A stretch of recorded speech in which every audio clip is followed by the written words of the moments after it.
अकाल, नमस्कार साथियों। आज का जो हमारा मेन मुद्दा है वो एमएसपी को लेकर के और सूरजमुखी की खरीद को लेकर के, जिसके अंदर हमारे को जो शाहबाद के अंदर ये एजिटेशन हुआ था उसके अंदर काफ़ी चोटें भी आई, लाठियाँ हुई और काफ़ी जख्मी लोग हुए। तो उसी के मुद्दे को लेकर के आज हम कॉन्फ्रेंस कर रहे हैं, क्योंकि ये हमने जो शुरू किया था 2 महीने पहले से, क्योंकि हर साल हमारी सूरजमुखी ऐसे ही खरीदते थे लेकिन एमएसपी पे खरीद लेते। आज से नहीं, काफ़ी 8-10 साल से यही हाल है। तो एमएसपी पे खरीदी जाती थी। पहले साल है, हम कॉरस्पॉन्डेंस 2 महीने से कर रहे हैं सरकार के साथ, चिट्ठी लिखी है, मीटिंग भी की है। हमारे कंवरपाल गुर्जर जी जो शिक्षा मंत्री हैं उनकी अध्यक्षता में और सारे अधिकारियों की इसमें मीटिंग की गई थी, जिसके चंडीगढ़ के अंदर उसमें हमारी समस्या उन्होंने सुनी थी।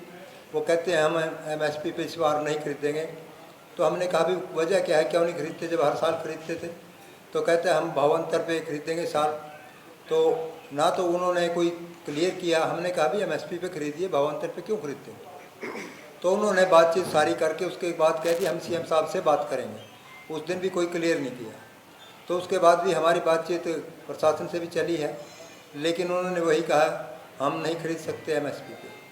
तो फिर उसके उसमें हमने एक दिन का जो शाहबाद के अंदर 2 मीटिंग की, एक दिन पहले की थी और उस 2 मीटिंग से पहले की थी शाहबाद अनाज मंडी में। तो उसके बाद उन्होंने देते रहे। फिर लास्ट जो तीसरी मीटिंग थी वो हमने कहा था भी या तो हमारे को खरीद शुरू कर दो, नहीं तो हम आर पार की लड़ाई लड़ेंगे। तो जिस दिन हमने जीटी रोड जाम किया था 6 घंटे, और उसके बाद जो लाठीचार्ज हुआ उसमें हमारे बहुत से जख्मी भी हुए और बहुत से आदमियों को गिरफ्तार भी किया गया। 9 आदमी आज हमारे गिरफ्तार हैं, जिसमें प्रधान जी भी हैं सरदार गुरनाम सिंह जी, और बाकी 8 आदमी अन्य हैं। तो उसको लेकर हमारी अब भी बातचीत अब भी डीसी साहब से हुई थी, कल एसडीएम साहब से भी हुई। तो मेन मुद्दा तो ये सूरजमुखी खरीद का तो है, अब सीजन है, हर साल होता है। लेकिन इस बार सबसे मेन मुद्दा है कि एमएसपी को तोड़ रहे हैं, जिसके लिए हम आज मीटिंग कर रहे हैं। क्योंकि मेन मुद्दा एमएसपी के टूटने का है। सूरजमुखी खरीद तो है, ये तो एक मेन है ही वहाँ की क्रॉप जिस पे ये एजिटेशन चला है। लेकिन पूरे देश का मुद्दा यह है कि एमएसपी को धीरे धीरे करके तोड़ रहे हैं। आज भी आपने कॉन्फ्रेंस में सुना होगा 14 फसलों के नाम लिए हैं सीएम साहब ने, लेकिन उन 14 में से तो ये तो बता दीजिए कौन कौन सी खरीद रहे हैं। एमएसपी में वही सूरजमुखी भी इसी में आता है। तो हमारा मेन मुद्दा जो है आज का भी ये खरीद नहीं रहे हैं, ना ये भावांतर का कोई इनकी डेफिनेशन है भी भावांतर किसको मानते हैं, ना मार्केट को मानते हैं। अब ये कहते हैं भी हमने 1000 रुपये अंतरिम राहत जो दे रहे हैं हम, वो उसके ऊपर 6400 रुपये है। 6400 रुपये तब भी नहीं बढ़ता। कभी कहते हैं हैपट खरीदेगा मार्केट में आएगा। सारी होप पे अंदाज़ा अप्रॉक्सीमेटली अंदाजे लगाते हैं मार्केट में 5500 हो जाएगा। कैसे हो जाएगा? क्योंकि इस बार कारण एक है कि इन्होंने जो सूरजमुखी पिछले साल अच्छे भाव मिले थे उसमें इस बार एक्साइज ड्यूटी इन्होंने ख़त्म कर दी है। एक्साइज ड्यूटी ख़त्म करने की वजह से सस्ता हो गया बाहर का तेल, और बाहर का सस्ता हो गया तो यहाँ का सूरजमुखी पे मंदे में जाना ही। तो ये जानबूझ करके साजिश रच करके ही ऐसा करते हैं कि भाई यहाँ का किसान को नुकसान हो। अगर वो एक्साइज ड्यूटी ख़त्म ना करते तो शायद इतना मंदा ना आता। अगर मंदा आया है तो सरकार की ड्यूटी बनती है कि उसको एमएसपी पे खरीदे। एमएसपी का मतलब ही ये है मिनिमम सपोर्ट प्राइस, कम से कम इतना तो सब किसान को दिया जाए। लेकिन ये तो इससे भी देने से भाग रहे हैं। और भावांतर का भी कोई डेफिनेशन नहीं। 1000 रुपया दे दिया, भावांतर थोड़ी है। भावांतर का मतलब है जो एमएसपी थी और जो बाज़ार में सेल हुआ उसके बीच का अंतर को भावांतर कहते हैं। लेकिन ऐसे ही ये बाजरे में करते हैं, ऐसे ही इसमें किया है, और ऐसे ही बाकी सब्जियों में करते हैं। ना तो ये भावांतर लागू करते हैं, ना ही एमएसपी देते हैं। ये इन्होंने तो बिल्कुल एक लठ तंत्र चला दिया है। भाई लठ तंत्र के सारे खरीदते हैं, ज़बरदस्ती खरीदते हैं। तो हम ये कहते हैं भी सरकार कोई कहीं तो आए। भावांतर पे भी सही नहीं आ रही, एमएसपी पे भी नहीं आ रही। खाली क्या बहाने क्या है, कहता है अगर हम हमें एसपी पे खरीदते हैं तो पंजाब का सूरजमुखी इधर आ जाएगा और हमारे को बहुत समस्या होगी। अब हमारे साथी बैठे हैं पंजाब के साथी किसान, 2-3 जत्थेबंदी वैसे मोर्चे से आ रहे हैं। वो कहते हैं पंजाब में सूरजमुखी है ही नहीं, ना के बराबर है। जब पंजाब में सूरजमुखी है ही नहीं तो शंका किस चीज़ की है आने की? फिर किस चीज़ का बहाना है भी हम एमएसपी पे नहीं खरीदें? तो ये बिल्कुल आने बहाने बिल्कुल हर फसल के ये एमएसपी से भाग रहे हैं। और हम उसके लिए अब 12 तारीख की हमने कॉल दे रखी है फिर दोबारा से, क्योंकि जो आदमी जख्मी थे वो भी पड़े हैं, बाकी और भी कई सीरीज भी हैं, एक पीजीआई में भी दाखिल था, और भी हमारी कई गोड़ियाँ भी तोड़ी हैं इन्होंने, तो काफ़ी मतलब उन्होंने नुकसान किया है। लेकिन हमने 12 तारीख की फिर एक कॉल दी है, और उस कॉल के अंदर हमने फिर कहा भी हम या तो हमारी 6400 रुपये जो सरकार ने MSP दी है, हम फालतू नहीं मांग रहे हैं, जो सरकार ने दिया वही मांग रहे हैं। तो जो सरकार ने मिनिमम सपोर्ट प्राइस दिया उससे फालतू तो नहीं मांग रहे, लेकिन वो उससे भी आनाकानी करते हैं। कभी कहते हैं पंजाब की आ जाएगी, कभी कहते हैं हेफेड खरीद लेगा, मार्केट रेट बढ़ जाएगा अपने आप, सब अंदाजे के मुताबिक बातें कर रही है सरकार। या तो हमारे कोई स्पष्ट बता दे भी ये दिक्कत है, MSP को मानो ना, सीधा सीधा कहते हैं MSP है ही नहीं। ये भी कहते हैं हर बार स्टेज पे चढ़ के MSP थी, MSP है, MSP रहेगी, तो है कहाँ, किस चीज़ की है? कहने को तो मूंग भी खरीदती है हमने, मक्की भी खरीदी है, कहाँ मक्की का? कहीं पूरे हरी देश के अंदर बताए मक्की 1 किलो भी खरीदी है उन्होंने, कहीं और दालों के रेट हैं, मूंग के हैं, हरहर के हैं, कहीं बताए तो भाई वो हमने MSP पे खरीदा। और आज अंतरिम राहत की जो बात करते हैं 1000 रुपया, आपको शायद पता भी होगा, काफ़ी साथी गए होंगे वहाँ, तो 1000 अंतरिम राहत दे करके 36,000 एकड़ पे कुल टोटल 29 करोड़ कुछ बना है, 30 के अराउंड फिगर में 30 करोड़ रुपया सारा बना है। अगर अब भी ये इसके हिसाब से लगाएं तो 4800 रुपये, कोई फिक्स तो नहीं, मार्केट में उतरेगा एफर्ट तो कोई फिक्स नहीं है, वो 4800 ही खरीद देगा, वो 4900 भी खरीद सकता है, 4500 भी खरीद सकता है, 4600 भी, वो तो एक परचेजर है, परचेजर एजेंसी है, कोई वैसी तो है नहीं, तो वो कम ज़्यादा भी हो सकती है, लेकिन वो एक 4800 लेके ही चल रहे, 4800 लेके भी चलें, 1000 अंतरिम राहत भी दें तब भी 5800 बनती है, 6400 तब भी नहीं जाती। तो साथियों एक बिल्कुल ये धक्काशाही कर रखी है सरकार ने कि देना भी नहीं, और ये भी कह रहे हैं हम किसान का बहुत भला कर रहे हैं, हम 14 फसलें खरीद रहे हैं MSP पे, खरीद एक नहीं रहे हैं। तो ये इसको लेकर के 12 तारीख को एक बहुत बड़ा दोबारा इकट्ठ है सभी साथियों को। हमने हरियाणा में तो सभी जितने जत्थेबंदी हैं और यूपी की मीटिंग की थी हरियाणा के अंदर, आज पंजाब के साथियों से भी हम अपील करने के लिए यहाँ आए थे, तो कुछ हमारे साथ बैठे हैं, मंजीत राय जी है, सतनाम जी है, दिलबाग जी हैं, तो इनसे भी हम पंजाब की जत्थेबंदियों से सभी से अपील करने आए हैं कि ये MSP का मुद्दा है, पूरे देश का मुद्दा है। अभी जैसे पीछे 3 काले कानूनों का मुद्दा था, ऐसे ही MSP का मुद्दा एक बड़ा लेकर के चले थे, लेकिन जो बीच में रह गया था। अब इसके ऊपर ही हमारी ये लड़ाई है, और 12 तारीख को सारे मतभेद बुला करके सभी जत्थेबंदियाँ MSP लेने के लिए, MSP को बरकरार रखवाने के लिए सभी जत्थेबंदियों से हमारी अपील है कि वो 12 तारीख को 10 बजे नई अनाज मंडी पिपली में पहुँचें, ताकि इस मुद्दे को बड़ा हाईलाइट किया जाए और इस पे हमें एक आर पार के लड़ाई लड़ सकें। इसको लेकर के आज आपके बीच में आए थे। इसको अगर कोई क्वारी आपकी हो तो उसके लिए आप मुख्यमंत्री कह रहे हैं कि बाहर के जो राज्य हैं वहाँ से स्मगलिंग होती है, सूरजमुखी की, इसलिए नहीं दे रहे। हाँ बिल्कुल, मैंने ये पहले भी बताया आपको, पंजाब से कह रहे हैं वो, लेकिन पंजाब के साथी बैठे हैं वो खुद ही कह रहे हैं हमारे यहाँ सूरजमुखी लेता नहीं था इसलिए सब छोड़ गए हैं। जब वहाँ है ही नहीं तो भय किस चीज़ का। फिर दूसरा इसके अंदर ये है कि हमारा पोर्टल पे रजिस्ट्रेशन है, जब रजिस्ट्रेशन के हिसाब से खरीदते हैं तो बाहर का किस मतलब का भय, ये तो एक खाली वैसे ही है, हवाई बातें हैं। जब रजिस्ट्रेशन की है, पोर्टल है, हर एकड़ का वो सर्वे है, तो किस चीज़ का भय? पंजाब की कैसे आ जाएगी जब बिना रजिस्ट्रेशन के खरीदी नहीं जाएगी? ये भी है। दूसरा पंजाब वाले साथी कह रहे हैं कि हमारे यहाँ तो सूरजमुखी खत्म ही हो चुकी है किस्म, तो ये तो बिल्कुल झूठी है।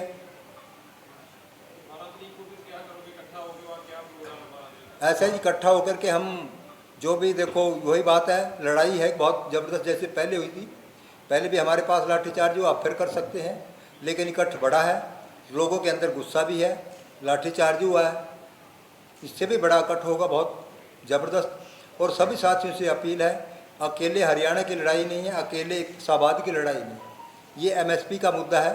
सभी साथियों से अपील है कि इस मुद्दे में सभी साथी जो MSP रखवाना चाहते हैं, जो हमारा 1 साल धरना चला वो MSP को लेके ही था, लेकिन MSP हमारी पेंडिंग रह गई थी, उस पर कहा था हम कमेटी बना के करेंगे, लेकिन वो आज भी पेंडिंग है और वही मुद्दा भी यहाँ से उठ गया।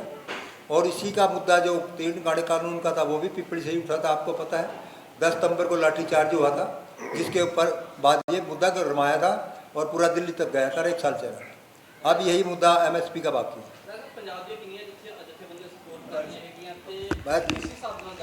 हाँ जी। ਪਹਿਲਾਂ ਤਾਂ ਸਾਰੇ ਪ੍ਰੈਸ ਵਾਲੇ ਵੀਰਾਂ ਨੂੰ ਬਹੁਤ ਬਹੁਤ ਧੰਨਵਾਦ, ਤੁਸੀਂ ਆਏ ਹੋ।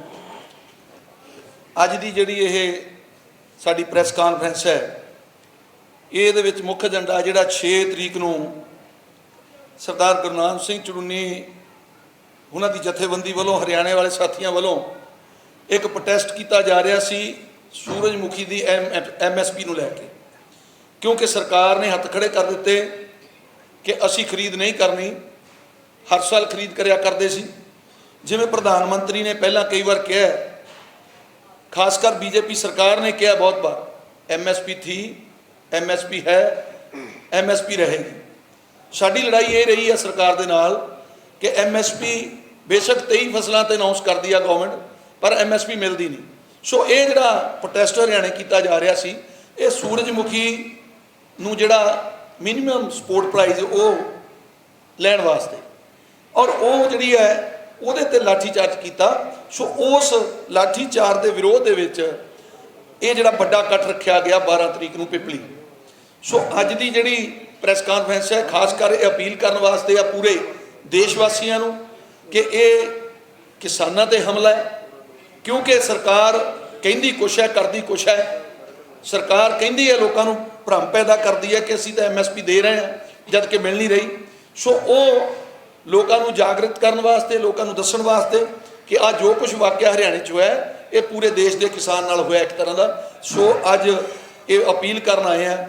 ਜਿਹੜੀ ਗੱਲ ਤੁਹਾਡਾ ਸਵਾਲ ਹੈ ਕਿ ਪੰਜਾਬ ਤੋਂ ਸਾਰੀਆਂ ਦੀਆਂ ਸਾਰੀਆਂ ਜਥੇਬੰਦੀਆਂ ਜਾਣਗੀਆਂ, ਕਿਉਂਕਿ ਅਸੀਂ ਸਾਡੀ ਜਿਹੜੀ ਪੰਜਾਬ ਦੀਆਂ 32 ਜਥੇਬੰਦੀਆਂ ਦੇ ਨਾਲ ਮੇਰੀ ਜਿਹੜੀ ਆ ਉਹ ਗੱਲਬਾਤ ਸਾਰਿਆਂ ਨਾਲ ਹੋਈ ਹੈ, ਔਰ ਪੰਜਾਬ ਦਾ ਜਿਹੜਾ SKM ਹੈ, ਸੋ ਉਹ ਪੰਜਾਬ ਚੈਪਟਰ ਜਿਹੜਾ SKM ਹੈ, ਉਹਦੀਆਂ ਸਾਰੀਆਂ ਜਥੇਬੰਦੀਆਂ ਇਹਦੇ ਵਿੱਚ ਸ਼ਮੂਲੀਅਤ ਕਰਨਗੀਆਂ। ਸਾਰੇ ਸਾਥੀ ਜਾਣਗੇ ਔਰ ਵੱਡੀ ਸ਼ਮੂਲੀਅਤ ਹੋਏਗੀ ਪੰਜਾਬ ਤੋਂ, ਹਜ਼ਾਰਾਂ ਦੀ ਲੱਖਾਂ ਦੀ ਤਾਦਾਦ ਦੇ ਨਾਲ ਪੰਜਾਬ ਤੋਂ ਲੋਕ ਜਾਣਗੇ, ਕਿਉਂਕਿ ਇਹ ਕੱਲੀ ਗੁਰਨਾਮ ਸਿੰਘ ਚੜੂਨੀ ਦੀ ਲੜਾਈ ਨਹੀਂ, ਕੱਲੀ ਹਰਿਆਣੇ ਦੀ ਲੜਾਈ ਨਹੀਂ, ਪੂਰੇ ਦੇਸ਼ ਦੇ ਕਿਸਾਨ ਦੀ ਲੜਾਈ ਹੈ। MSP ਦੀ ਲੜਾਈ ਹੈ, ਪੂਰੇ ਦੇਸ਼ ਦੇ ਕਿਸਾਨ ਨੂੰ MSP ਲੈ ਕੇ ਦੇਣ ਦੀ ਲੜਾਈ ਹੈ। ਸੋ ਇਹਦੇ ਵਿੱਚ ਪੂਰੇ ਦੇਸ਼ ਦਾ ਕਿਸਾਨ, UP, ਉੱਤਰਾਖੰਡ, ਸਾਰੇ ਜਿੰਨੇ ਲਾਗੇ ਤੋਂ ਤਾਂ ਬਹੁਤ ਸੰਖਿਆ 'ਚ ਆਉਣਗੇ, ਪਰ ਬਾਕੀ ਜਿਹੜੇ ਦੂਰੋਂ ਵੀ ਕਰਨਾਟਕ, ਕੇਰਲਾ ਤੋਂ ਵੀ ਸਾਥੀ ਆ, ਕਿਉਂਕਿ ਸਾਡੀ ਪਰਸੋਂ ਹੀ ਮੀਟਿੰਗ ਸੀਗੀ ਦਿੱਲੀ SKM ਦੀ ਜਨਰਲ ਬੋਡੀ ਦੀ, ਉਹਦੇ ਵਿੱਚ ਸਾਰਿਆਂ ਨੇ ਬਿਲਕੁਲ ਰੋਸ ਵਿਅਕਤ ਕੀਤਾ ਔਰ ਸਾਰੇ ਸਾਥੀ ਇਹ ਸ਼ਮੂਲੀਅਤ ਕਰਨਗੇ ਜੀ।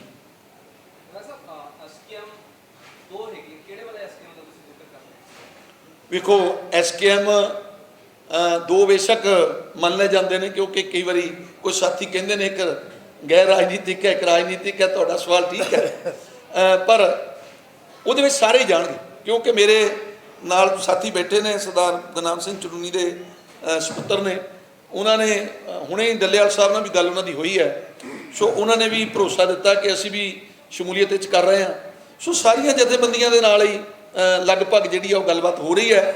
ਇਹਦੇ ਵਿੱਚ ਸਾਰੇ ਭਾਰਤ ਤੋਂ, ਇਹਦੇ ਵਿੱਚ ਕੋਈ ਇੱਦਾਂ ਦੀ ਗੱਲ ਨਹੀਂ ਹੈ ਕਿ ਕਿਹੜਾ SKM, ਇਹ ਪੂਰੇ ਦੇਸ਼ ਦੇ ਕਿਸਾਨ ਦੀ ਲੜਾਈ ਆ। ਪੂਰੇ ਦੇਸ਼ ਦਾ ਕਿਸਾਨ ਇਕਜੁੱਟ ਹੋ ਕੇ ਇਹਨੂੰ ਲੜੇਗਾ। ਕੋਈ ਹੋਰ ਸਵਾਲ ਹੋਵੇ ਤਾਂ ਜੀ,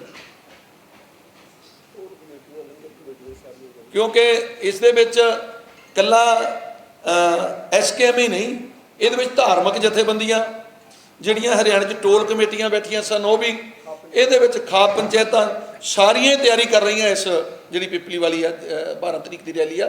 ਸੋ ਸਾਰੇ ਇਹ 'ਚ ਸ਼ਮੂਲੀਅਤ ਕਰਨਗੇ, ਵੱਡੇ ਕਾਫਲਿਆਂ 'ਚ ਆਉਣਗੇ। ਸੋ ਸਰਕਾਰ ਨੂੰ ਇਸ ਜਿਹੜੀ ਮਹਾ ਪੰਚਾਇਤ ਹੋਣ ਜਾ ਰਹੀ ਹੈ ਤੋਂ ਪਤਾ ਲੱਗ ਜਾਏਗਾ ਕਿ ਪੂਰੇ ਜਿਹੜਾ ਦੇਸ਼ ਦਾ ਕਿਸਾਨ ਹੈ ਉਹਦੇ ਵਿੱਚ ਰੋਹ ਹੈ ਇਸ ਲਾਠੀਚਾਰਜ ਦੇ ਪ੍ਰਤੀ। ਸੋ ਇਹਦੇ ਵਿੱਚ 25 ਤੋਂ 30 ਕਿਸਾਨ ਜਿਹੜੇ ਉਹ ਇੰਜਰਡ ਹੋਏ ਆ, ਜਿਹਦੇ ਵਿੱਚ 5-6 ਕਿਸਾਨ ਜਿਹੜੇ ਆ ਉਹ ਗੰਭੀਰ ਜ਼ਖਮੀ ਹੋਏ। 307 ਦਾ ਪਰਚਾ ਸਰਦਾਰ ਗੁਰਨਾਮ ਸਿੰਘ ਚੜੂਨੀ ਤੇ ਪਾ ਦਿੱਤਾ, ਜਦ ਕਿ ਤੁਸੀਂ ਵੇਖਿਆ ਹੋਊ ਮੀਡੀਆ ਦੇ ਵਿੱਚ ਕਿ ਗੁਰਨਾਮ ਸਿੰਘ ਚੜੂਨੀ ਨੂੰ ਲੱਤਾਂ ਤੋਂ ਬਾਹਾਂ ਤੋਂ ਪਕੜ ਕੇ ਉਠਾ ਕੇ ਚੱਕ ਕੇ ਲੈ ਕੇ ਜਾ ਰਹੀ ਪੁਲਿਸ, ਤੇ ਉਹਨਾਂ ਨੇ ਕਿਸੇ ਤੇ ਕੋਈ ਹੱਥ ਨਹੀਂ ਚੁੱਕਿਆ, ਤੇ 307 ਦਾ ਪਰਚਾ ਉਹਨਾਂ ਤੇ। ਇਹ ਕੇਵਲ ਤੇ ਕੇਵਲ ਆਪਣਾ ਹੱਕ ਮੰਗਦੇ ਆ। ਕਿਸਾਨ ਨੇ ਕੋਈ ਕੁਰਸੀ ਨਹੀਂ ਮੰਗੀ ਭਾਰਤ ਸਰਕਾਰ ਕੋਲੋਂ, ਕੋਈ ਹੋਰ ਵਾਧੂ ਆਪਣੇ ਲਈ ਕੋਈ ਨਹੀਂ ਮੰਗ ਲਿਆ ਕਿਸਾਨ ਨੇ, ਕੇਵਲ ਤੇ ਕੇਵਲ ਜਿਹੜੀ ਮਿਨੀਮਮ ਸਪੋਰਟ ਪ੍ਰਾਈਜ਼ ਹੈ ਉਹ ਮੰਗੀ ਹੈ, ਜਿਹੜੀ ਸਰਕਾਰ ਤੈਅ ਕਰਦੀ ਹੈ, ਜਿਹੜੀ ਸਰਕਾਰ ਕਹਿੰਦੀ ਹੈ ਹਮੇਸ਼ਾ ਰਹੇਗਾ। ਉਹ ਮੰਗ ਕਰਦੀ ਹੈ। ਪੰਜਾਬ ਦੀ ਕੀ ਪੋਜੀਸ਼ਨ ਹੈ ਸੂਰਜਮੁਖੀ ਨੂੰ ਲੈ ਕੇ ਤੇ ਮੂੰਗਫਲੀ ਨੂੰ ਲੈ ਕੇ? ਦੇਖੋ ਪੰਜਾਬ ਦੇ ਵਿੱਚ ਸੂਰਜਮੁਖੀ ਤਾਂ ਹੈ ਹੀ ਨਹੀਂ, ਬਿਲਕੁਲ 1% ਦੇ ਐਵੇਂ। ਉਹ ਤਾਂ ਆ ਜਿਹੜਾ ਖੱਟੜ ਦਾ ਬਿਆਨ ਆਇਆ ਹੈ CM ਦਾ ਕਿ ਇਹਦੀ ਤਸਕਰੀ ਹੋਏਗੀ, ਇਹ ਦੂਸਰੀਆਂ ਸਟੇਟਾਂ ਤੋਂ ਆ ਜਾਏਗਾ, ਪੰਜਾਬ ਦਾ ਕਹਿੰਦੇ ਉਹਨੇ ਜ਼ਿਕਰ ਵੀ ਕੀਤਾ ਵਿੱਚ। ਤੇ ਮੇਰੇ ਖਿਆਲ 'ਚ ਇਹਨਾਂ ਨੂੰ ਇਹ ਅੰਦਾਜ਼ਾ ਹੀ ਨਹੀਂ, ਜਾਂ ਇਹਨਾਂ ਨੂੰ ਜਾਣਕਾਰੀ ਨਹੀਂ, ਇਹਨਾਂ ਦੀ ਇੰਟੈਲੀਜੈਂਸੀ ਕੀ ਕਰਦੀ ਹੈ ਕਿ ਪੰਜਾਬ ਦੇ ਵਿੱਚ ਤਾਂ ਸੂਰਜਮੁਖੀ ਹੈ ਹੀ ਨਹੀਂ। ਮੂੰਗ ਦੀ ਦਾਲ ਜ਼ਰੂਰ ਅਸੀਂ ਮੂੰਗੀ ਜਿਹੜੀ ਆ ਉਹ ਵੀ ਪਿਛਲੇ ਸਾਲ ਪੰਜਾਬ ਸਰਕਾਰ ਨੇ ਇੱਕ ਲਾਰਾ ਲਾਇਆ ਸੀ ਕਿ ਅਸੀਂ MSP ਦੇਵਾਂਗੇ, ਪਰ ਉਹ ਵੀ ਨਹੀਂ ਦਿੱਤੀ। ਇਸੇ ਗੱਲ ਦਾ ਲੜਾਈ ਸਾਡੀ ਜਿਹੜੀ ਐਜੀਟੇਸ਼ਨਾਂ ਸਾਡੀਆਂ, ਉੱਥੇ ਵੀ ਦਿੱਲੀ ਵੀ ਮੋਰਚਾ ਚੱਲਦਾ ਰਿਹਾ, 1.25 ਸਾਲ ਅਸੀਂ MSP ਦੀ ਮੰਗ ਕਰਦੇ ਰਹੇ, ਔਰ ਉਹੀ ਹਰ ਵਾਰ ਅਸੀਂ ਮੰਗ ਕਰਦੇ ਹਾਂ। ਪਰ ਜਿਹੜੀਆਂ ਸਰਕਾਰਾਂ ਆ ਉਹ ਕਹਿੰਦੀਆਂ ਕੁਛ ਨੇ, ਕਰਦੀਆਂ ਕੁਛ ਨੇ। ਪਿਛਲੇ ਸਾਲ ਪੰਜਾਬ ਸਰਕਾਰ ਨੇ ਵੀ ਕਹਿ ਕੇ 7275 ਰੁਪਏ ਦੇਵਾਂਗੇ, ਪਰ ਬਾਅਦ ਦੇ ਵਿੱਚ ਜਿਹੜੀ ਉਹ 57-5800 ਨੂੰ ਮੂੰਗ ਜਿਹੜੀ ਆ ਸਾਡੀ ਦਾਲ ਜਿਹੜੀ ਆ ਮੂੰਗੀ ਉਹ ਵਿਕੀ ਹੈ। ਸੋ ਇਸੇ ਤਰੀਕੇ ਦੇ ਨਾਲ ਸੂਰਜਮੁਖੀ ਵਿਕ ਰਿਹਾ ਉੱਥੇ 41-4200 4800 ਤੱਕ, ਜਿਹਦੀ ਕਿ 6400 ਰੁਪਇਆ ਕੀਮਤ ਹੈ। ਸੋ ਅਸੀਂ ਇਹੀ ਤਾਂ ਡਿਮਾਂਡ ਕਰ ਰਹੇ ਹਾਂ ਕਿ ਜਿਹੜੀ MSP ਸਰਕਾਰ ਤੈਅ ਕਰਦੀ ਹੈ ਘੱਟ ਤੋਂ ਘੱਟ ਉਹ ਤਾਂ ਮਿਲੇ। ਸਰਕਾਰ ਤੈਅ ਕਰਦੀ ਹੈ ਨਾ ਲਾਗਤ ਮੁੱਲ ਦੇ ਮੁਤਾਬਕ, ਜਦ ਕਿ ਅਸੀਂ ਕਹਿੰਦੇ ਆ ਸਵਾਮੀਨਾਥਨ ਰਿਪੋਰਟ ਦੇ ਮੁਤਾਬਕ ਇਹਨੂੰ ਤੈਅ ਕਰੋ। ਜਿਹੜਾ ਲਾਗਤ ਮੁੱਲ ਉਹਦੇ ਮੁਤਾਬਕ ਵੀ ਨਹੀਂ ਤੈਅ ਹੁੰਦੀ, ਬਹੁਤ ਘੱਟ ਹੁੰਦੀ ਉਹਦੇ ਨਾਲ। ਮਿਨੀਮਮ ਸਪੋਰਟ ਪ੍ਰਾਈਸ ਮਤਲਬ ਘੱਟ ਤੋਂ ਘੱਟ ਜਿਹੜੀ ਸਪੋਰਟ ਪ੍ਰਾਈਸ ਤੁਹਾਨੂੰ ਦਿੱਤੀ ਜਾ ਰਹੀ ਹੈ, ਪਰ ਉਹ ਵੀ ਨਹੀਂ ਮਿਲ ਰਹੀ। ਤੇ ਫਿਰ ਕਿਸਾਨ ਕਿੱਧਰ ਜਾਏਗਾ? ਆਤਮ ਹੱਤਿਆ ਕਰੇਗਾ ਕਿ ਕਿਸਾਨ ਇਸ ਦੇਸ਼ 'ਚ ਨਹੀਂ ਰਹਿੰਦਾ। ਸੋ ਇਸ ਕਰਕੇ ਉਹਦਾ ਹੱਕ ਉਹਨੂੰ ਕਿਸਾਨ ਨੂੰ ਮਿਲਣਾ ਚਾਹੀਦਾ। ਉਹ ਲੜਾਈ ਹੈ, ਇਹ ਆਪਣੇ ਹੱਕ ਦੀ ਲੜਾਈ ਹੈ, ਸੱਚ ਦੀ ਲੜਾਈ ਹੈ। ਔਰ ਇਹਦੇ ਵਿੱਚ ਮੈਂ ਅਪੀਲ ਕਰਦਾ, ਪੂਰੇ ਦੇਸ਼ ਦੇ ਕਿਸਾਨਾਂ ਨੂੰ ਅਪੀਲ ਕਰਦੇ ਹਾਂ ਕਿ ਇਹਦੇ ਵਿੱਚ ਭਾਰੀ ਗਿਣਤੀ ਦੇ ਵਿੱਚ ਸਾਰੇ ਸਾਥੀ ਜਿਹੜੇ 12 ਤਰੀਕ ਨੂੰ ਪਿਪਲੀ ਉਹ ਸਾਰੇ ਪਹੁੰਚਣ ਦੀ ਕਿਰਪਾਲਤਾ ਕਰਨ, ਔਰ ਸਰਕਾਰ ਨੂੰ ਇਹ ਪਤਾ ਲੱਗ ਜੇ ਕਿ ਪੂਰੇ ਦੇਸ਼ ਦਾ ਕਿਸਾਨ ਜਿਹੜਾ ਇਸ ਵੇਲੇ ਗੁੱਸੇ ਦੇ ਵਿੱਚ ਹੈ, ਰੋਹ ਦੇ ਵਿੱਚ ਹੈ। ਜੀ ਬਹਿਰੂ ਸਾਹਿਬ ਸਾਡੇ ਨਾਲ ਬੈਠੇ ਨੇ, ਸੀਨੀਅਰ ਲੀਡਰ ਨੇ, 2 ਮਿੰਟ ਵਾਸਤੇ ਇਹ ਵੀ ਸੰਬੋਧਨ ਕਰਨਗੇ। ਸੋ ਇਹ ਰਹਿਣ ਦਿਓ, ਇਹ ਤਾਂ ਉਹਨਾਂ ਦਾ ਪ੍ਰੈਸ ਆ ਲੈ ਬਹੁਤ ਹੀ ਸਤਿਕਾਰਯੋਗ ਮੀਡੀਆ ਭਰਾਓ, ਦਰਅਸਲ ਤਾਂ ਸਾਰਾ ਅੱਜ ਦੀ ਪ੍ਰੈਸ ਕਾਨਫਰੰਸ ਦਾ ਮੁੱਖ ਏਜੰਡਾ ਤੁਹਾਨੂੰ ਪਤਾ ਲੱਗ ਗਿਆ, ਪਰ ਮੈਂ 2-3 ਗੱਲਾਂ ਇਹਦੇ ਨਾਲ ਜੁੜੀਆਂ ਹੈਗੀਆਂ। ਦਰਅਸਲ ਸੱਚਾਈ ਇਹ ਹੈ ਕਿ ਜਿਹੜਾ ਦਿੱਲੀ ਦੇ ਵਿਰੋਧਾਂ ਤੇ ਅੰਦੋਲਨ ਚੱਲਿਆ, ਬੜਾ ਵੱਡਾ ਦੇਸ਼ ਵਿਆਪਕ ਦੁਨੀਆ ਦੇ ਸਾਹਮਣੇ ਆਇਆ, ਉਹ ਜਿਹੜੇ ਸਾਡੇ ਨਾਲ ਸਮਝੌਤੇ ਹੋਏ ਸੀ, ਉੱਥੋਂ ਭਾਰਤ ਸਰਕਾਰ ਨਰਿੰਦਰ ਮੋਦੀ ਦੀ ਅਗਵਾਈ ਵਾਲੀ ਕੇਂਦਰ ਸਰਕਾਰ ਪਿੱਛੇ ਹਟ ਰਹੀ ਹੈ। ਉਹਦੇ ਤੇ ਮੁੱਖ ਮੇਨ ਜਿਹੜਾ ਅੱਜ ਦਾ ਏਜੰਡਾ ਹੈ MSP ਦੀ ਕਾਨੂੰਨੀ ਗਰੰਟੀ ਦੇਣਾ। ਹੁਣ ਹਾਲੀ ਉਹ ਦੇਣਾ ਨਹੀਂ ਦੇਣਾ, ਦੇਸ਼ ਦਾ ਅੰਦੋਲਨ ਉੱਠ ਰਿਹਾ ਹੈ।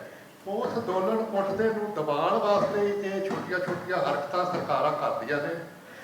ਜਿਹੜਾ ਇੱਥੇ ਸ਼ਾਹਬਾਦ ਵਾਪਰਿਆ, ਇਹ ਲੜਾਈ ਹੁਣ ਸਰਦਾਰ ਗੁਰਦਾਸ ਸਿੰਘ ਚਨੋਨੀ ਦੀ ਨਹੀਂ, ਪੂਰੇ ਦੇਸ਼ ਦੇ ਕਿਸਾਨਾਂ ਦੀ ਲੜਾਈ ਹੈ। ਤੁਸੀਂ ਸਵਾਲ ਕੀਤਾ ਕਿ ਤੁਸੀਂ ਅੱਡ ਨਾਂ ਤੇ ਥੋੜ੍ਹੇ ਕਮਜ਼ੋਰ ਹੋਏ ਹੋ। ਦਰਅਸਲ ਤੁਹਾਡੇ ਵਿੱਚ ਧਿਆਨ ਦੁਆਰਾ ਇੱਕ ਬਾਪ ਤੇ 2-3 ਬਾਪ ਬੇਟੇ ਹੁੰਦੇ ਨੇ, ਤੇ ਉਹ ਕੋਈ ਨਾ ਕੋਈ ਥੋੜਾ ਬੜਾ ਵਖਰੇਵਾ ਹੁੰਦਾ ਹੈ। ਤੇ ਜਦੋਂ ਕੋਈ ਵੱਡੀ ਤਾਕਤ ਉਹਨਾਂ ਦੀ ਪੱਗ ਨੂੰ ਹੱਥ ਪਾਉਂਦੀ, ਫਿਰ ਉਹ ਸਾਰੇ ਬੱਚੇ ਇਕੱਠੇ ਹੋ ਜਾਂਦੇ ਨੇ, ਭਰਾ ਇਕੱਠੇ ਹੁੰਦੇ ਨੇ ਆਪਣੀ ਪੱਗ ਨੂੰ ਬਚਾਉਣ ਵਾਸਤੇ। ਸੋ ਇਹ ਜਿਹੜਾ ਚਨੂਨੀ ਸਾਹਿਬ ਦੀ ਪੱਗ ਨੂੰ ਹੱਥ ਪਾਇਆ, ਦੇਸ਼ ਦੇ ਕਿਸਾਨਾਂ ਦੀ ਪੱਗ ਨੂੰ ਹੱਥ ਪਾਇਆ। ਔਰ ਏਡੇ ਵੱਡੇ ਦੇਸ਼ ਦੀ ਆਬਾਦੀ ਨੂੰ ਜੇ ਆਪਾਂ ਤੇਲ ਬੀਜ ਦੀ ਗੱਲ ਕਰੀਏ, ਜਿਹੜਾ ਅੱਜ ਦਾ ਮੁੱਖ ਏਜੰਡਾ ਹੈ MSP ਸੂਰਜਮੁਖੀ, ਸਰੋਂ ਤੇ ਮੁਗਫਲੀ ਤੇ ਆਉਂਦੀ। ਔਰ ਮੁਗਫਲੀ, ਸਰੋਂ ਤੇ ਸੂਰਜਮੁਖੀ ਤੇਲ ਬੀਜ ਵਾਲੀਆਂ ਫਸਲਾਂ, ਦੇਸ਼ ਦਾ ਜਿਹੜਾ ਤੇਲ ਦਾ ਸੰਕਟ ਹੈ, ਬਹੁਤ ਕਰੋੜਾਂ ਅਰਬਾਂ ਰੁਪਏ ਦਾ ਖਰਚਾ ਕਰਕੇ ਸਰਕਾਰਾਂ ਬਾਹਰੋਂ ਮੰਗਵਾਉਂਦੀਆਂ ਨੇ ਤੇ ਦੇਸ਼ ਨੂੰ ਮਦਦ ਦਿੰਦੇ ਨੇ। ਇਹ ਲੋਕ ਕਿਸਾਨਾਂ ਨੂੰ ਵੀ ਤੁਸੀਂ ਬਦਲ ਗਿਆ ਫਸਲੀਆਂ ਬੀਜੋ, ਕਣਕ ਜੀਰੀ ਦਾ ਖਾੜਾ ਛੱਡੋ, ਤੇਲ ਬੀਜ ਗਾਓ। ਜੇ ਹੁਣ ਤੇਲ ਬੀਜ ਵਾਲੇ ਕਿਸਾਨ ਆਉਂਦਾ ਹੈ ਤੇ ਫਿਰ ਉਹਦਾ ਇਹ ਅਸਰ ਹੋਵੇਗਾ, ਡਾਂਗਾ ਵੱਜਣਗੀਆਂ, ਪੱਗ ਨੂੰ ਹੱਥ ਪਵੇਗੀ, ਤੇ ਇਹ ਅੰਦੋਲਨ ਤਾਂ ਉੱਠੇਗਾ ਹੀ ਉੱਠੇਗਾ। ਸੋ ਉਹ ਜਿਹੜਾ ਮੈਂ ਜਿਹੜੀ 6 ਤਰੀਕ ਨੂੰ ਘਟਨਾ ਵਾਪਰੀ, ਜ਼ਬਰਦਸਤ ਮੈਂ ਦੇਸ਼ ਦੇ ਕਿਸਾਨਾਂ ਵੱਲੋਂ ਸੰਯੁਕਤ ਕਿਸਾਨ ਮੋਰਚੇ ਨੂੰ ਉਹਦੀ ਨਿੰਦਿਆ ਕਰਦਾ। ਔਰ ਹਰਿਆਣੇ ਦੇ ਮੁੱਖ ਮੰਤਰੀ ਨੂੰ, ਦੇਸ਼ ਦੇ ਪ੍ਰਧਾਨ ਮੰਤਰੀ ਨੂੰ ਮੈਂ ਸੰਬੋਧਨ ਹੋ ਕੇ ਕਹਿਣਾ ਚਾਹਣਾ ਵਾ, ਬਿਹਤਰ ਇਹ ਆ ਵੀ 12 ਦੀ ਜਿਹੜੀ ਪੰਚਾਇਤ ਹੈ ਕਿਸਾਨ ਇਹ ਸ਼ਾਂਤਮਈ ਪੰਚਾਇਤ ਹੈ। ਉਹ ਤੋਂ ਪਹਿਲੋਂ ਉਸ ਪੰਚਾਇਤ ਦੇ ਵਿੱਚ ਸਾਡੇ ਪ੍ਰਮੁੱਖ ਲੀਡਰ ਗੁਰਦਾਸ ਸਿੰਘ ਤੇ ਜਿਹੜੇ ਹੋਰ ਸਾਥੀ ਨੇ ਫੜੇ ਨੇ, ਉਹਨਾਂ ਨੂੰ ਰਿਹਾਅ ਕਰਕੇ ਉਸ ਪੰਚਾਇਤ ਵਿੱਚ ਲੈ ਕੇ ਆਉਣ। ਇਹ ਸਰਕਾਰ ਵਾਸਤੇ, ਦੇਸ਼ ਵਾਸਤੇ ਭਲਾ ਹੈ। ਨਹੀਂ ਤੇ ਇਹ ਜੇ ਤਣਾਅ ਵਧੇਗਾ ਤੇ ਕਾਲੇ ਕਾਨੂੰਨਾਂ ਵਾਲੇ ਹਾਲਾਤ ਪੈਦਾ ਹੋਣਗੇ। ਔਰ ਇਹ ਜਿਹੜਾ ਮਸਲਾ ਬੜਾ ਵਿਸਫੋਟਕ ਹੈ। ਦਰਅਸਲ ਸੱਚਾਈ ਇਹ ਹੈ, ਦੇਸ਼ ਦੀ ਜਿਹੜੀ ਐਮਐਸਸੀ ਦਾ ਨਾਂ ਲਿਆ ਆਪਣੇ MS ਸਵਾਮੀਨਾਥਨ, ਉਹਦਾ ਪਟੀਸ਼ਨਰ ਵੀ ਮੈਂ, ਸੁਪਰੀਮ ਕੋਰਟ ਮੈਂ ਹੀ ਕੇਸ ਲੜਿਆ। ਜੇ ਮੋਦੀ ਦਾ ਮੈਂ ਚਲਾਏ ਹੋਰ ਭਾਂਡਾ ਪੜਨਾ, ਸਾਡਾ ਏਜੰਡਾ ਹੋਰ ਪਾਸੇ ਚਲਾ ਜਾਊਗਾ। ਸੋ ਦੇਸ਼ ਦੀ ਬਦਕਿਸਮਤੀ ਕਿਸਾਨਾਂ ਦੀ ਇਹ ਆ ਵੀ ਅਸੀਂ ਲੋਕ ਇਹਨਾਂ ਨੂੰ ਤਾਕਤ ਦਿੰਦੇ ਆ, ਹੁਣ ਸਾਡੀਆਂ ਤਾਕਤ ਲੈ ਕੇ ਉਹਦੀ ਦੁਰਵਰਤੋਂ ਕਰਕੇ ਸਾਡੀਆਂ ਪੱਕਾਂ ਨੂੰ ਹੱਥ ਪਾਉਂਦੇ ਨੇ। ਪਰ ਅੱਜ ਮੈਨੂੰ ਖੁਸ਼ੀ ਹੈ, ਮੇਰੀ 84 ਸਾਲ ਦੀ ਉਮਰ ਹੈ, ਮੈਂ ਅੰਦੋਲਨ ਦਾ ਮੁੱਖ ਸਿਪਾਹੀ ਹਾਂ। ਮੈਨੂੰ ਇਹ ਮਾਣ ਹੈ ਅੱਜ ਦੇਸ਼ ਦੇ ਕਿਸਾਨਾਂ ਨੂੰ ਸਾਰੀਆਂ ਰਾਜਨੀਤਿਕ ਪਾਰਟੀਆਂ ਦੀਆਂ ਚਾਲਾਂ ਦਾ ਪਤਾ ਲੱਗ ਗਿਆ ਔਰ ਉਹ ਇਕੱਠੇ ਹੋਣ ਲੱਗ ਗਏ ਤੇ ਅਸੀਂ ਇਕੱਠੇ ਹੋ ਕੇ ਉਹਦਾ ਜਿਹੜਾ ਰਿਜ਼ਲਟ ਕੱਢਣਾ ਹੈ 2024 ਵਿੱਚ ਕੱਢਾਂਗੇ। 2024 ਵਿੱਚ ਅਸੀਂ ਉਹਦਾ ਮੋਦੀ ਸਾਹਿਬ ਦਾ ਜਿਹੜਾ ਹੰਕਾਰ ਹੈ ਉਹ ਬੜਾ ਸਾਫ਼ ਕਰ ਦਿਆਂਗੇ। ਉਹ ਅੱਡ ਨਾਅਰੇ ਦਿੰਦਾ ਹੈ ਤੇ ਅਸੀਂ ਨਾਅਰਾ ਦੇਵਾਂਗੇ ਦੇਸ਼ ਦੇ ਕਿਸਾਨ। ਜੇ ਮੋਦੀ ਸਾਹਿਬ ਨੇ, BJP ਨੇ ਆਪਣੀ ਵਿਚਾਰਧਾਰਾ ਨਾ ਬੋਲੀ, ਦੇਸ਼ ਨੂੰ ਸੱਚੇ ਢੰਗ ਨਾਲ ਨਾ ਚਲਾਇਆ ਤੇ ਫਿਰ ਦੇਸ਼ ਦੇ ਕਿਸਾਨ, ਮਜ਼ਦੂਰ ਔਰ ਚੰਗੇ ਸ਼ਹਿਰੀ, ਛੋਟੇ ਕਾਰੋਬਾਰ ਵਾਲੇ ਇੱਕ ਨਾਅਰਾ ਦੇ ਦਿਆਂਗੇ ਵੀ BJP ਨੂੰ ਦੇਸ਼ ਮੁਕਤੀ ਦਾ ਇੱਕ ਪਾਸੇ ਕਰ ਦਿਓ। ਔਰ ਇਹ ਵੋਟ ਦੀ ਚੋਟ ਵੀ ਅਸੀਂ ਮਾਰਨ ਦਾ ਪ੍ਰੇਰਿਤ ਵੀ ਕਰਾਂਗੇ। ਜਦੋਂ ਸਾਡੀ ਪੱਗ ਨੂੰ ਹੱਥ ਪੈਂਦਾ, ਸ਼ਾਂਤਮਈ ਅੰਦੋਲਨ ਕਰਦੇ ਆ, ਸਾਨੂੰ ਬਹਿਣ ਨਹੀਂ ਦਿੰਦੇ। ਤੇ ਜੇ ਆ ਹੁਣੇ 12 ਤਰੀਕ ਨੂੰ ਜੇ ਸ਼ਾਂਤਮਈ ਰੈਲੀ ਨੂੰ, ਪੰਚਾਇਤ ਨੂੰ, ਜਿਹੜੀਆਂ ਖਾਪਾ ਪੰਚਾਇਤਾਂ ਆ ਰਹੀਆਂ ਨੇ, 5 ਸਰਪੰਚ ਆ ਰਹੇ ਨੇ, ਉਹ ਜੇ ਉਹਦੇ ਵਿੱਚ ਵਿਗੜ ਪਾਇਆ ਤੇ ਉਹਦੀ ਵੱਡੀ ਕੀਮਤ ਮੈਂ ਜ਼ਿੰਮੇਵਾਰੀ ਨਾਲ ਕਹਿਣਾ ਹਰਿਆਣਾ ਸਰਕਾਰ ਨੂੰ ਔਰ ਭਾਰਤ ਸਰਕਾਰ ਨੂੰ ਚੁਕਾਣੀ ਪਏਗੀ। ਸੋ ਮੈਂ ਸਦਭਾਵਨਾ ਤੌਰ ਤੇ ਕਿਸਾਨਾਂ ਵੱਲੋਂ ਅਪੀਲ ਕਰਨਾ ਚਾਹੁੰਦਾ ਵਾਂ, ਮੋਦੀ ਸਾਹਿਬ ਹੋਸ਼ ਚ ਆਵੋ। ਤੁਸੀਂ ਸਾਡੇ ਨਾਲ ਬੜੇ ਵਾਅਦੇ ਕਰਕੇ ਮੁੱਕਰੇ ਹੋ। MS ਸਵਾਮੀਨਾਥਨ ਦਾ ਵਾਅਦਾ ਕੀਤਾ ਸੀ, ਮੇਰੀ ਰੈਪੂਟੇਸ਼ਨ ਦੇ ਚੋਟ ਤੋਂ ਹਰ ਬਿਆਨਾ ਦੇ ਕੇ ਵਾਅਦਾ ਤੋੜਿਆ। ਔਰ ਜਿਹੜਾ ਹੁਣ ਦਿੱਲੀ ਵਿਆਪਕ ਕਿਸਾਨ ਅੰਦੋਲਨ ਚੱਲਿਆ ਉਹ ਵੀ ਵਾਅਦਾ ਤੋੜਨ ਜਾ ਰਹੇ ਨੇ ਔਰ MSC ਤੋਂ ਭੱਜਣਾ ਚਾਹੁੰਦੇ ਨੇ। ਇਹ ਹੌਲੀ ਹੌਲੀ ਬਾਂਹ ਮਰੋੜਦੇ ਨੇ, ਜਿਵੇਂ ਹਰਿਆਣੇ ਵਿੱਚ ਬਾਂਹ ਮਰੋੜੀ। ਸਾਡਾ ਵੇਖਣਾ ਚਾਹੁੰਦੇ ਨੇ ਵੀ ਇਹਨਾਂ ਨੂੰ ਗੁੱਸਾ ਕਿੰਨਾ ਹੈ। ਤੇ ਜੇ ਅਸੀਂ ਗੁੱਸੇ ਨਾ ਹੋਏ, ਅਸੀਂ ਇਕੱਠੇ ਨਾ ਹੋਏ ਤੇ MSC ਦਾ ਭੋਗ ਪੈ ਜਾਊਗਾ ਔਰ ਖੁੱਲੀ ਮੰਡੀ, ਇੱਕ ਦੇਸ਼ ਇੱਕ ਮੰਡੀ ਆਊਗੀ ਤੇ ਸਾਰਾ ਇੱਥੋਂ ਦਾ ਸਿਸਟਮ ਤਹਿ ਤੋਂ ਨੈਸ਼ ਹੋ ਜਾਏਗਾ। ਕਾਲੇ ਕਾਨੂੰਨਾਂ ਵੱਲੇ ਫੇਰੇ ਵੱਧ ਰਿਹਾ ਹੈ ਤੇ ਸਾਡੇ ਦੇਸ਼ ਦੇ ਕਿਸਾਨ ਅੱਜ ਜਾਗ ਚੁੱਕੇ ਨੇ, ਉਹਦੀਆਂ ਚਾਲਾਂ ਨੂੰ ਸਮਝ ਚੁੱਕੇ ਨੇ ਔਰ ਉਹਦੀਆਂ ਚਾਲਾਂ ਅਸੀਂ ਨਕਾਬ ਬਣਾ ਦਿਆਂਗੇ। ਪਰ ਅਸੀਂ ਰਾਜਨੀਤਿਕ ਬੰਦੇ ਨਹੀਂ ਹੈਗੇ, ਅਸੀਂ ਫਿਰ ਉਹਨਾਂ ਨੂੰ ਮੌਕਾ ਦਿੰਦੇ ਹਾਂ ਵੀ ਇਹ ਜਿਹੜੀ ਪੰਚਾਇਤ ਹੈ, ਇਸ ਪੰਚਾਇਤ ਦੇ ਵਿੱਚ ਸਾਡੇ ਪ੍ਰਮੁੱਖ ਲੀਡਰ ਗੁਰਦਾਸ ਸਿੰਘ ਕੋਈ ਛੋਟਾ ਸਿਪਾਹੀ ਨਹੀਂ ਗਾ, ਕਿਸਾਨਾਂ ਦਾ ਗਰਨੈਲ ਹੈ ਔਰ ਇਹਦੀ 30-35 ਸਾਲ ਤੋਂ ਮੇਰੇ ਨਾਲ ਉਹਨਾਂ ਨੇ ਇਕੱਠਾ ਕੰਮ ਕੀਤਾ ਹੈ। ਦਲੇਰ ਬੰਦਾ ਹੈ, ਕਿਸਾਨਾਂ ਦੀ ਬਾਹ ਫੜਦਾ ਹੈ ਔਖੇ ਵੇਲੇ। ਜਦੋਂ ਕਿਸਾਨ ਉੱਥੇ ਰੁਲ ਰਹੇ ਸੀ ਮੰਡੀਆਂ ਵਿੱਚ ਤੇ ਕਿਸਾਨਾਂ ਨੇ ਅਪੀਲ ਕੀਤੀ ਵੀ ਆਪਣੇ ਪ੍ਰਧਾਨ ਸਾਹਿਬ ਸਾਡੀ ਬਾਹ ਫੜੋ, ਤੇ ਫਿਰ ਉਹਨੇ ਬਾਹ ਫੜੀ ਤੇ ਉਹਦੇ ਨਾਲ ਅਸਰ ਵਾਪਰਿਆ। ਇਹ ਹੁਣ ਮੋਦੀ ਸਮਝ ਲਵੇ ਇਹ ਗੁਰਦਾਸ ਸਿੰਘ ਚਰੋੜੀ ਦਾ ਹੁਣ ਮਾਮਲਾ ਨਹੀਂ ਰਿਹਾ, ਪੂਰੇ ਦੇਸ਼ ਦੇ ਕਿਸਾਨਾਂ ਦਾ ਮਾਮਲਾ ਹੈ। ਅਸੀਂ ਆਪਦੇ ਸਵਾਇਮਾਨ ਮੁਤਾਬਕ ਅਸੀਂ ਪੂਰੀ ਲੜਾਈ ਲੜਨ ਦੇ ਮੂਡ ਵਿੱਚ ਹਾਂ ਔਰ ਅਸੀਂ ਚਾਹੁੰਦੇ ਹਾਂ ਵੀ ਕੁਰੂਕਸ਼ੇਤਰ ਵਾਲਾ ਰਣ ਯੁੱਧ ਉੱਥੇ ਨਾ ਬਣੇ। ਇਹ ਦਿੱਲੀ ਜੇ ਸਾਨੂੰ ਜਾਣਾ ਪਿਆ ਤਾਂ ਅਸੀਂ ਜਾਵਾਂਗੇ। ਔਰ ਅੱਜ ਮੈਂ ਤੁਹਾਡੇ ਰਾਹੀਂ ਅਪੀਲ ਸਦਭਾਵਨਾ ਪ੍ਰਧਾਨ ਮੰਤਰੀ ਔਰ ਹਰਿਆਣੇ ਦੇ ਮੁੱਖ ਮੰਤਰੀ ਨੂੰ ਕਰਨਾ ਚਾਹੁੰਦਾ ਵਾਂ, ਸਾਡੇ ਲੀਡਰਾਂ ਨੂੰ ਛੱਡੋ, ਸਾਡੀ ਉਸ ਪੰਚਾਇਤ ਵਿੱਚ ਲੈ ਕੇ ਆਓ, ਕੇਸ ਜਿਹੜੇ ਦਰਜ ਕੀਤੇ ਨੇ ਉਹ ਵਾਪਸ ਲਵੋ ਔਰ ਪੰਜਾਬ ਦਾ ਔਰ ਸਾਰੇ ਦੇਸ਼ ਦਾ ਮਾਹੌਲ ਔਰ ਹਰਿਆਣੇ ਦਾ ਮਾਹੌਲ ਔਰ ਸਾਰੇ ਦੇਸ਼ ਦਾ ਮਾਹੌਲ ਕਿਸੇ ਹੋਰ ਪਾਸੇ ਨਾ ਲੈ ਕੇ ਜਾਓ। ਮੈਂ ਇੱਕ ਬਜ਼ੁਰਗ ਕਿਸਾਨ ਆਗੂ ਹੋਣ ਦੇ ਨਾਤੇ ਜਿੱਥੇ ਕਿਸਾਨਾਂ ਨੂੰ, ਸਾਰੇ ਧਰਮਾਂ ਦੇ ਲੋਕਾਂ ਨੂੰ ਰੋਟੀ ਰੋਜੀ ਕਮਾ ਕੇ ਖਾਣ ਵਾਲੇ ਲੋਕਾਂ ਨੂੰ ਅਪੀਲ ਕਰਦਾ ਵਾਂ, 12 ਤਰੀਕ ਨੂੰ ਕੁਰੂਕਸ਼ੇਤਰ ਦੀ ਦਾਣਾ ਮੰਡੀ ਵਿੱਚ ਹੁਮ ਹਮਾ ਕੇ ਪੁੱਜੋ ਔਰ ਸ਼ਾਂਤਮਈ ਅਸੀਂ ਰਹਾਂਗੇ।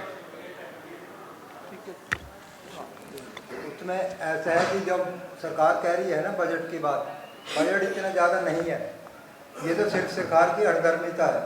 आप लोगों ने देख लिया, 1,000 पाया और उसका क्या कैलकुलेशन है, 29 करोड़ कुछ है। अगर 600 रुपये का डिफरेंस फिर भी रहता है, कितना बढ़ेगा? 40-45 करोड़ रुपया सारा बढ़ता है। लेकिन एक तनाव पैदा करना सरकार की मंशा है तो उससे कोई रोक नहीं सकता।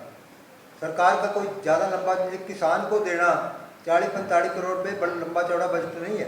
जैसा उन्होंने कहा भी इतना बढ़ता है, आज आपके सामने किया उन्होंने क्लियर, भाई हम 36,000 एकड़ का ये मुआवजा दे रहे हैं इतना, और क्लिक करके भेज दिया सबके खाते में पहले से, खरीदने से भी पहले।